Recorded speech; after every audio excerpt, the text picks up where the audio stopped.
कौन सरकार है? मोदी जी ने सिर्फ उसको आगे बढ़ाया है। आधार की योजना, आधार को योजनाओं से लिंक करना, ये सब कांग्रेस का विजन था। NPCI UPI जिसका डंका पूरी दुनिया में बज रहा है, ये भी कांग्रेस की योजना थी। चलो अब ये देश तो बता नहीं पाए, ठीक है। देश क्या होता है? देश होता है देश के लोगों से, ठीक, देश के रहने वाले लोगों से। और देश होने की अवधारणा, कंडीशन ये है कि उसके पास अपनी ज़मीन का हिस्सा हो, अपना राष्ट्रीय ध्वज हो, अपने लोग हों और साथ में अपनी आर्मी हो, तब देश बनता है, ठीक। और उन देश के लोगों में विखंडन का काम जो कर रहे हैं ना, वो मोदी जी करेंगे। मोदी जी ने देश दिया।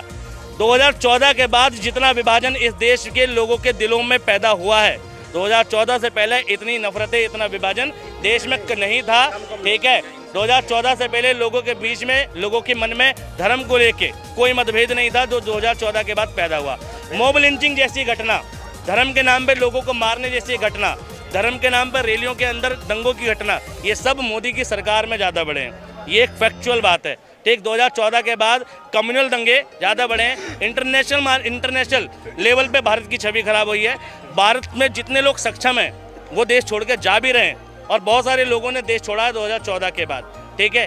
और वो छोड़ने वाले हिंदू या मुसलमान नहीं थे, वो लोग थे जो कैपेबल थे और वो देश को असहज मान रहे थे, देश के एनवायरनमेंट के हिसाब से वो चले गए। हमारे पास पैसा नहीं है, लोगों के पास पैसा नहीं है, ठीक। लेकिन लोगों ने, ये मोदी जी की सरकार में, ठीक, कम्युनलवाद बहुत बड़ा है, बहुसंख्यकवाद बहुत बड़ा है। एक कानून आया CAA, ठीक, CAA को लेके भ्रम फैलाया जा रहा है। योगी जी कह रहे हैं, मोदी जी कह रहे हैं, अमित शाह जी कह रहे हैं कि ये नागरिकता देने का कानून है, लेने का नहीं है। बिल्कुल सही बात है। अमित शाह जी ने कहा नागरिकता देने का कानून है, इस पर भ्रम फैलाया गया है, देश के अल्पसंख्यकों में, मुसलमानों में भ्रम फैलाया। लेकिन भ्रम फैला कौन रहा है? वही लोग हैं जो BJP से जुड़े हैं कहीं ना कहीं, वही लोग हैं जो RSS से जुड़े हैं कहीं ना कहीं, वही लोग हैं जो हिंदू संगठनों से जुड़े हैं कहीं ना कहीं। वो क्या कह रहे हैं इंस्टाग्राम पे कि बेटा कागज़ निकाल लो, जबकि सबको मालूम है कि कागज़ नहीं निकालने। लेकिन इंस्टाग्राम पे ऐसी रीलें वायरल हैं कि जिसमें कहा जा रहा है कि अब बेटा कागज़ निकाल लो, खुशखबरी। जब देश की नागरिकता छीनने की बात ही नहीं है किसी लोगों की, तो तुम इसमें बहम कौन फैला रहा है, भ्रम में कौन डाल रहा है? कोई मुस्लिम नेता नहीं डाल रहा, ठीक है। ये BJP के तथाकथित लोग हैं जो आगे या पीछे से सपोर्ट कर रहे हैं। CAA पे किसी की नागरिकता नहीं जा रही, ये सच है, ठीक, और नहीं जा सकती।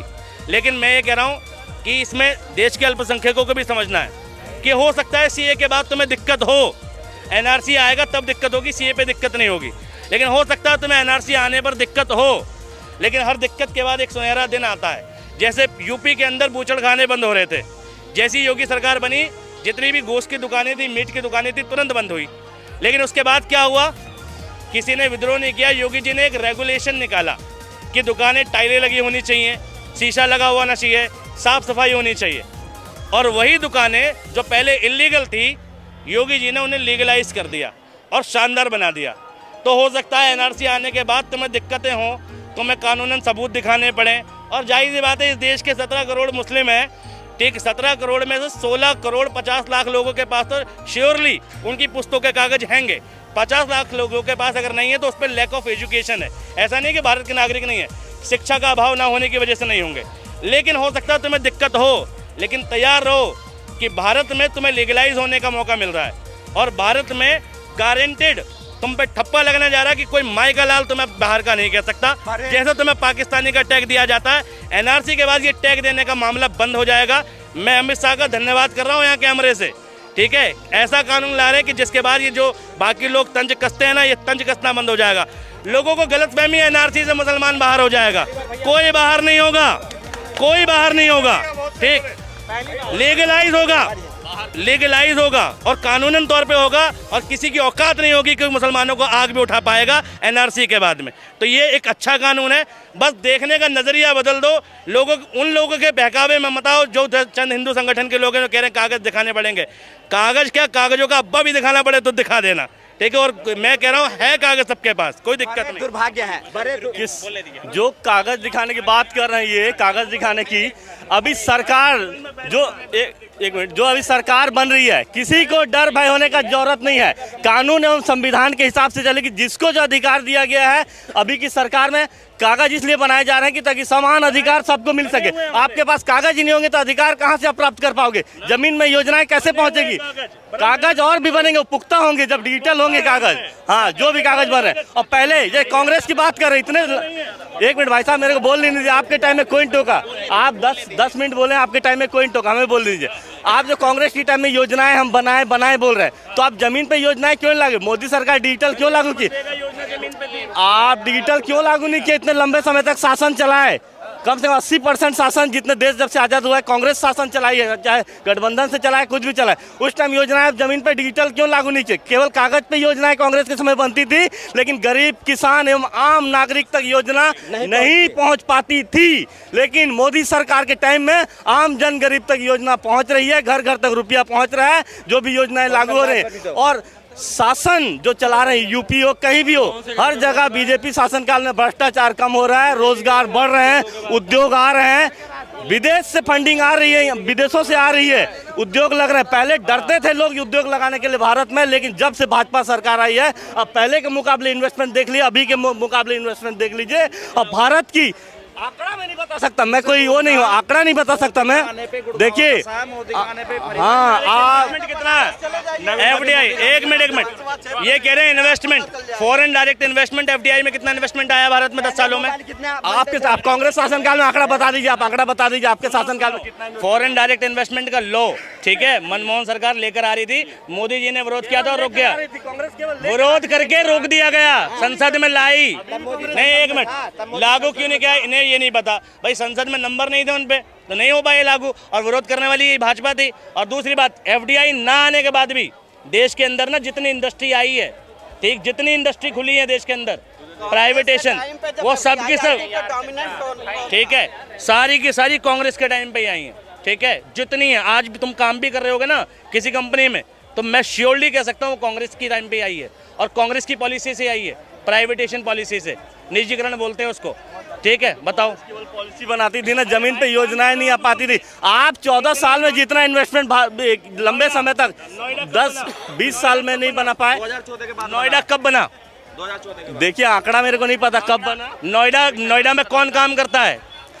एक ताजा आंकड़ा, पहले के मुकाबले जितने हाईवे बनते थे अभी उससे डबल बन रहे हैं एक दिन में हाईवे। ये मेरे आंकड़ा, आप कहीं से भी उठा लीजिए आंकड़ा, जो भी जहां से उठाते हैं। किलोमीटर है भाई, वो डबल नहीं बोलते, किलोमीटर है। और वो क्यों हो रहे हैं वो भी बता देता हूँ। कांग्रेस के टाइम पे 6 लाइन की एक सड़क बन रही है, ध्यान से सुनना। लाइन क्या होती है पता है ना आपको? ये लाइन क्या होती है? 6 लाइन, जो पट्टियां होती हैं रोड पे, जो पट्टी होती है वो लाइन होती है। पहले 6 लाइन की एक सड़क बनती थी, ठीक। अगर वो 1 किलोमीटर बनी है तो कांग्रेस के टाइम पर वो 1 किलोमीटर ही गिनी जाती थी। लेकिन जब मोदी जी आए तो 2018 में उसको मापने का तरीका बदल दिया गया कि 6 लाइन की हाईवे और 1 किलोमीटर बनेगी, क्योंकि वो 6 लाइन की है तो वो 6 किलोमीटर मानी जाएगी। इस तरीके से भैया रोड बनने की रफ्तार बढ़ गई है, थोड़ी बहुत बड़ी भी है, लेकिन कैलकुलेशन का तरीका भी बदल दिया, इसलिए तुम्हें ज़्यादा दिख रही है, दिखाया ज़्यादा जा रहा है। रियलिटी है ये, पढ़ लेना, ये ऐसा ही है, गूगल पे लिखा हुआ है। आपके टाइम में जो बजट संसद में पास होता था वो आंकड़ा आप उठा लीजिए, अभी का आंकड़ा उठा लीजिए, आप उससे 30% अधिक आंकड़ा नहीं होगा तो मेरा नाम सतवीर सिंह नहीं है। आप आंकड़ा उठाइए, संसद से आंकड़ा बताइए आप, जो पास होते थे लोकसभा में, जो भी बजट भारत सरकार का, हॉस्पिटल, आपके समय कितना बजट मिलता था? एग्जैक्ट फिगर आंकड़ा बताइए। मनमोहन की सरकार कितना आंकड़ा? 2010 में कितना आंकड़ा आपकी सरकार थी? 2010 में एजुकेशन को बजट मिला था 5.7%, ठीक है। मोदी सरकार में 2014 से भाई साहब बता रहा हूँ, 200 बताइए आप, सुनो यार सुनो, ठीक है। 200 लाख करोड़ के बजट में 5.7% लगा लो, ठीक है, 6% लगा लो, 6 दूना 12 लाख करोड़ का मिला था, ठीक है, क्लियर भाई। 200 लाख करोड़ का बजट था, 12 लाख करोड़ का शिक्षा पे हो गया।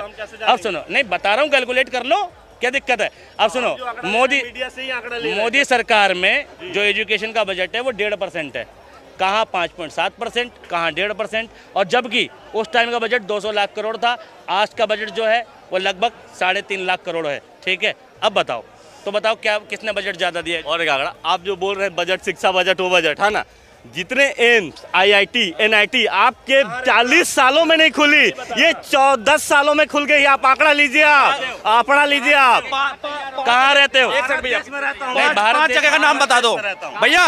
दुर्गावती स्टेशन भी खुला था MP में, जब मोदी जी चीख चीख के बयान दे रहे थे और भव्य बड़ा देखने दिखाना। और भैया हमने भी टिकट बुक करा, वहाँ कोई दुर्गावती स्टेशन नहीं है। इतना फ्रॉड, इतना बेईमान नेता है वो। मेट्रो, MP की मेट्रो बनी थी। MP में शिवराज सिंह चौहान जब इलेक्शन के दौरान आए थे, क्या बनाया था? MP में मेट्रो बन रही थी। मेट्रो का एक डब्बा लगा दिया, एक नॉर्मल सा टेम्परेरी स्टेशन बना दिया। आज तक मेट्रो का आता पता नहीं है MP के अंदर, ठीक है। MP में मेट्रो है, उद्घाटन हुआ था, देख लेना। जनता इतनी भारत की बेवकूफ नहीं है। हम 2 सीट पे थे, हम 300 प्लस सीट पे क्यों आए हैं? क्यों आए हैं? अंधभक्ति वाला बात नहीं है। काम नहीं, अंधभक्ति काम बोलता है। नहीं काम बताओ ना। काम बोल नहीं होता, काम चल गई, बुलेट ट्रेन चल गई, 2 करोड़ नौकरियां मिलेंगी। कुछ कोर्ट से काम बोलना, सुप्रीम कोर्ट का। SBI से काम करवा लिया। 3 महीने मांगे थे, 3 महीने मांगे थे, रातों रात काम करवा लिया। काम बोलता है क्या होता है? DY चंद्रचूड़ अमित शाह मोदी के लिए जेल में भी सफाई चल रही है, वहीं इनका ठिकाना होएगा। अब जेल जाएंगे। आ जाओ चाचा। क्या बोले? आप 300 पे 44, आप 300 से 44 पे आ गए हैं। जहां आपकी 20 राज्यों में सरकार रहती थी, आप 3-4 राज्य में आ गए हैं। और जहां हमारी 2 सीट रहती थी, हम 300 प्लस पहुंच गए हैं। जहां हमारी 1 राज्य में सरकार नहीं थी, 10 से ज्यादा राज्य में सरकार है। केवल ये जनता खुश है, जनता को सुविधाएं मिल रही है, रोजगार मिल रहा है, शिक्षा मिल रहा है, जो भी मूलभूत सुविधाएं हैं आम जनता को मिल रही है। इनकी सरकार कैसे बनती है?